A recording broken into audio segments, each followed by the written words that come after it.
Good afternoon, everyone. Thank you for being here today. My name is Sally Bradshaw, and I'm the chair of the Tallahassee Memorial Healthcare Board of Directors. And on behalf of our 6,000 healthcare workers, it is my sad responsibility to open this gathering today. TMH wants to extend our prayers and love to the patients and families impacted by this tragedy and to the larger FSU community. Dr. McCullough, who is with us today, administration, faculty, staff, and students. This has been an incredibly difficult time for our community. We're here today to provide an update on the medical response and care following the tragic incident that occurred on the FSU campus yesterday. Our goal is to be transparent, informative, and respectful to those impacted, while also protecting patient privacy. I want to take a moment to thank the first responders, law enforcement, and emergency personnel whose swift actions helped save lives. Our emergency room and trauma team are the very best, and their dedication to this community is really without equal. It's just one example. In the last 24 hours, we've had so many additional physicians, nurses, and other healthcare workers not on shift come in to volunteer their time to make sure that all our patients are getting the best possible care. Joining me today are key members of our medical team who have been directly involved in the response efforts.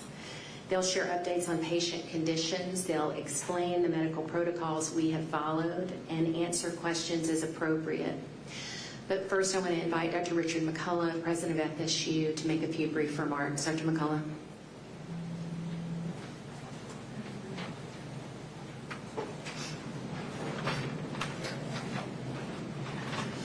Thank you very much. From the bottom of my heart, I just wanted to express our gratitude to the healthcare professionals who took care of our students who were shot and injured, and we just appreciate it so much. We can't say enough good things about Tallahassee Memorial Healthcare. The hospital has done an amazing job in partnering with us throughout this tragedy, and we just appreciate so much the great job that everybody's done here. I just wanted to express that gratitude to all of you.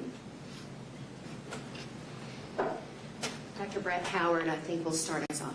Yes, so my name is Brett Howard. I'm one of the trauma and general surgeons here at Tallahassee Memorial Hospital. We're going to go ahead and first introduce everybody. We'll start down at the end. I'm Dr. Megan Morrow, one of the trauma and general surgeons here. I'm Matthew Turkso, trauma and general surgery. I'm Pat Pennington. I'm one of the general surgeons and trauma surgeons. Melissa Amundsen, maxillofacial trauma. Joey Gerard, general surgery. Matthew Ramser, trauma and general surgery. Jared Robertson, colorectal and general surgery. Shelby Blank, general surgery and breast surgery. Tracy Graham, emergency medicine. So shortly before noon yesterday, we were notified of a event occurring on FSU campus. At that time, ER, surgery, and OR leadership, as well as our administration, responded to our emergency department and prepared to receive patients. Shortly thereafter, we began receiving patients. Those were gunshot wounds to extremities, chest, abdomen, all in rather stable condition. We activated certain resources that we have. This is unfortunately things that we trained for, although do not expect to occur, but we were prepared and activated certain resources. We in total received 6 patients. All 6 were in stable condition upon arrival. 3 of them did go to the operating room and have since been out of the operating room. All 6 of them today are in stable condition, one which is in fair condition given a serious injury. We do feel that all will make a full recovery. 2 of them are possibly going home today, which we're extremely proud of. Overall, you know, like I said, unfortunately we do have to prepare for these sort of events, and I can't speak enough for the team that's here and the team that's not here. Our community, especially our medical community, is extremely close. Everything from our law enforcement, our EMTs, firefighters, FSU, is a really big part of this hospital. And so that relationship, as well as the relationship between our nurses, our techs, our doctors, really is why things here went very smoothly. And I am extremely proud of all of them. We will open up for some questions. Otherwise, that's it. I have a question. Marcus, Yes, sir. News Nation. In your line of business, time is everything. Can you talk about the work of the EMS responders getting patients to you quickly? And then can you, in any sort of way, lay out what happens when you receive a sort of I don't know if you're going to call it a mass incident, but some sort of influx of patients from one area, how that works? Yes, we have systems in place, so we are communicating right away with law enforcement and EMS. The biggest part of this is you don't know how many patients you're going to receive. So we are prepared to activate as many resources as we need. That's why you see so many surgeons up here today, because they all came immediately to help. We have a trauma surgeon that mostly does breast surgery now. We have a trauma surgeon that does mostly colorectal, but they all responded. But yeah, the hardest part of it all is you don't know how many patients you're going to get. Dr. Howard, can you talk with respect to patient confidentiality about the types of injuries that you were able to treat? I mean, you have a variety of different surgeons up here from a variety of different disciplines. So what kind of injuries were you faced with? Yeah, so Dr. Ramsey, if you want to give a little more detail on that. We faced injuries that involved the torso and extremities, some of which require surgery, some of which can be managed without surgery. The response was very fast, and the patients were relatively stable, so we were able to successfully treat all of the injuries, which involved abdominal surgical procedures and also facial surgery. Are you able to tell us ages of any of the victims, any sort of demographic information? No, sorry, we can't give you any of the specific age details or details related to the patients. Were any of you able to talk to any of the patients and describe their attitude coming in? Obviously, they're shock and trauma, so what was that like? Yeah, so they were all, and I've said this on other interviews, very, very brave. There's the moment of shock, but all were able to talk to us, kind of give us, how they're feeling, where they're feeling pain. But all of them were very clear-minded, able to converse with us. Trying to get some clarity on the number. You said 6 total victims treated here. Does that include the suspect, or is he treated elsewhere? And were all of these gunshot victims? Yeah, so 6 patients, that's all I can tell you. Were they all gunshot victims? Yes. Doctor, can you clarify when you say fair and stable, is one worse than the other at this time? So one we'll say is fair, mostly because of some of the symptoms related to the seriousness of their injury, but still should make a full recovery. We keep hearing from students on campus that this has shattered their sense of safety and security. I'm wondering how you guys are doing after you've gone through what you went through. And also, I was here in 2014 for the mass shooting then. I'm wondering if any of you were here as well, and what that's like to go through several mass shootings. Dr. Blank? I was.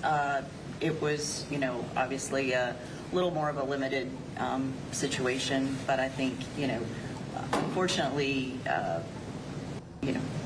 traumatic violence is something that goes on, whether it's a few over the course of a weekend versus many compressed into a couple of hours. Obviously, this gets a lot more attention than the injuries and the gunshots that happen on any given weekend in any given community. So I think it's, it's something, unfortunately, you don't ever want to be inured to.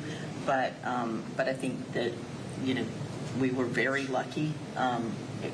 Obviously, this was catastrophic, but given the numbers of students in that compressed area, the recipe for disaster is very scary. So were you here during 2014?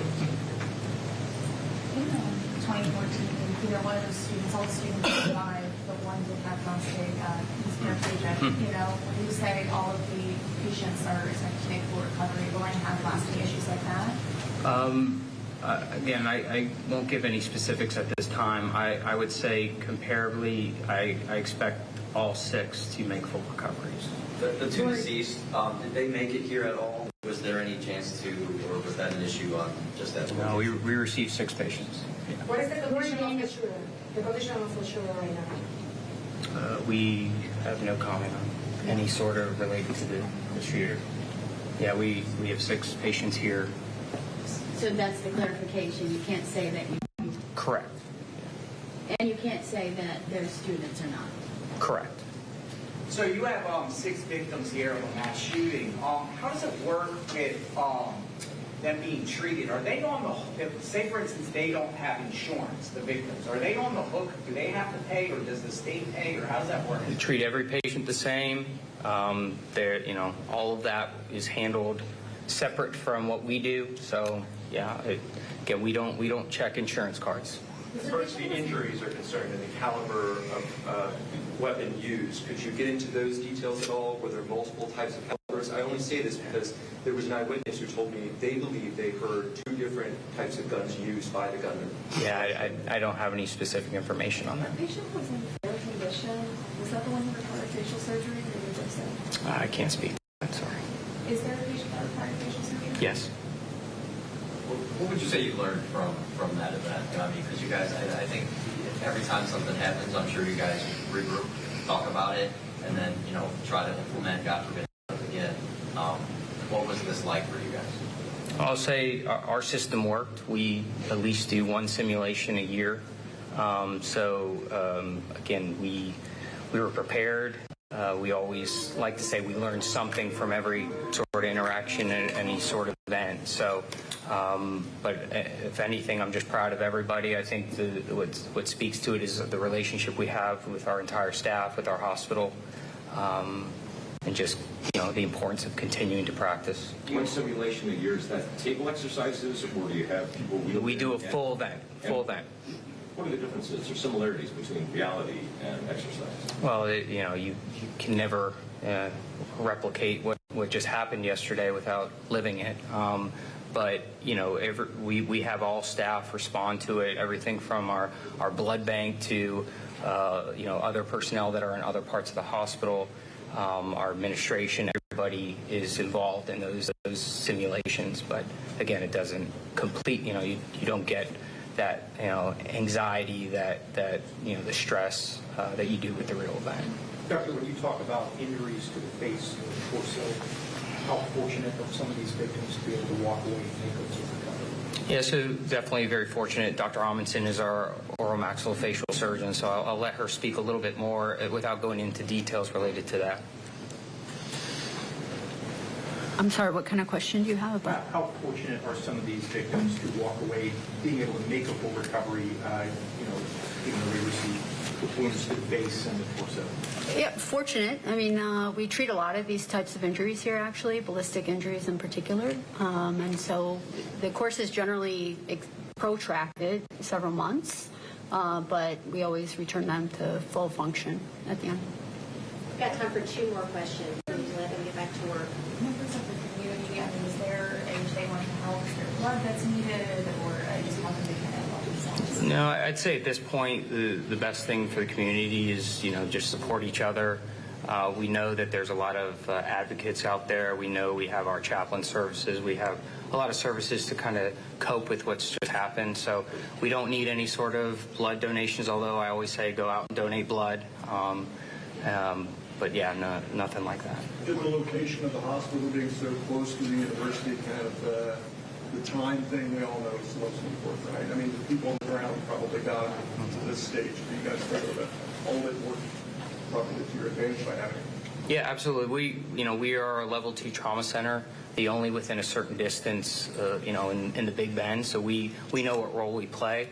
Thankfully, we are towards the center of Tallahassee, very close to the university. So it definitely helps in situations like this. Dr. Howard, excuse me just a minute. Dr. Howard, can we let everybody go down the line and see if there's anything we've left out that needs to be provided and kind of instruction before we finish? Any comments from I don't anyone? have any additional comments. No. What is the cause of death of people that pass away? The war? Oh, we have no information on any of that. Yeah.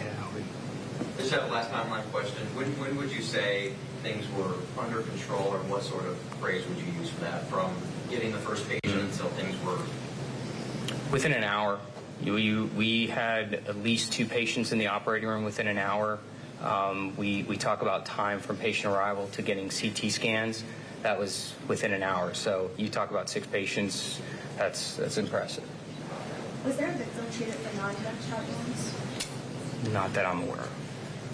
Doctor, you talked about how fortunate some of these victims were. Could centimeters have made a difference for any of them? Yeah, of course. Yeah, gunshot wounds, it can be a matter of inches or centimeters. Obviously, this comes as there have been conversations about the hospital's future. Elise Gonzalez, a Democrat, so local reporter, was very involved in these conversations. I want to know, if at all, how does this moment kind of factor into that discussion? It doesn't at all. We function. We've been in partnership with this community, FSU, for a long time. We operate as so no factors whatsoever. This incident happened on Holy Week. Easter's on Sunday. Just wondering how this will impact your Easter plans and what you're carrying into the weekend. Just spend time with our families. You know, that's the same thing for us. We certainly are used to this, but we're all here to support each other, and we'll just take it a day at a time. Any other comments from our physicians? Anything we left out or important to share? Do any of our physicians speak Spanish? He has a specific Spanish language question. Somebody could speak Spanish. I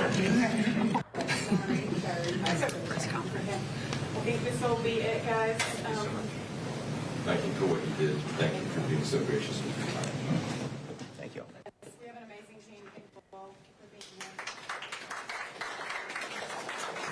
We now know that all of the 6 people who were wounded during the shooting yesterday at FSU will make a full recovery. Doctors at Tallahassee Memorial described their wounds as being to their extremities, meaning hands, legs. At least 1 was shot in the face, another in the chest, and at least 1 in the stomach. 3 of the patients required emergency surgery as soon as they arrived. But again, they are all in stable condition right now. Doctors say 2 patients are expected to be released possibly from the hospital as early as today.